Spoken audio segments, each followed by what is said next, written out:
Sveiki, šiandien yra balandžio 27 ir, kaip visada, parodysiu, ką šiandien dariau.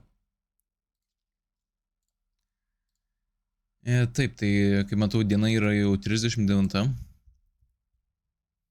Ir šiandien buvo, kaip ir pirmas kartas, kai pradėjau dirbti prie savo projekto jau.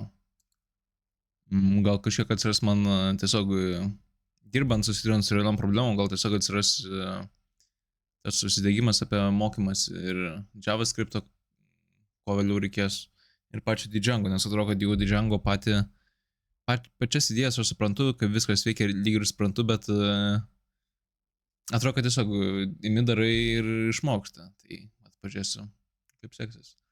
Tai šiandien dabar pažiūrėsiu, ką aš dariau. Tai 1,5 valandos skiriau Tailwind'o ir HTMX'o basics'am ir idėjom.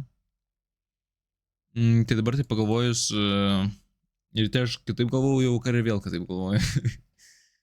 Jo, tai Tailwind'as ir HTMX'as čia yra jau vėliau, kai duomenų bazė bus tvarkyta, visa logika sudaryta ir baziniai HTML puslapiai padaryti jau template'ai.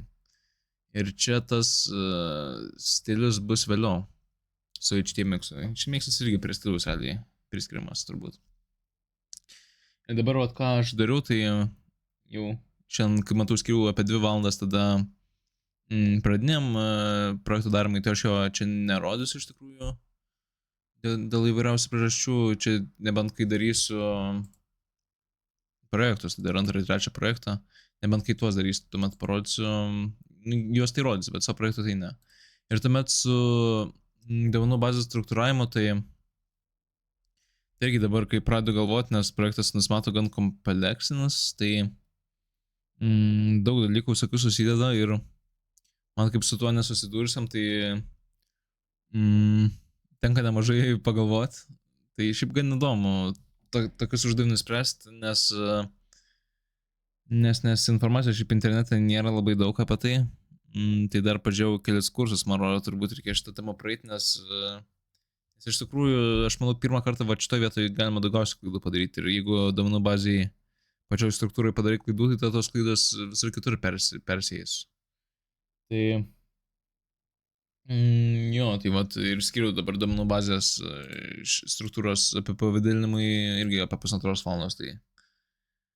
Tai daugiau aš šiaip nežinau, ką aš dar galiu, turbūt, kad šiandien tiek. O kas rytoj bus, tai rytoj ir pamatysiu. Gerai, šiandien tiek ir mokytis tas rytoj.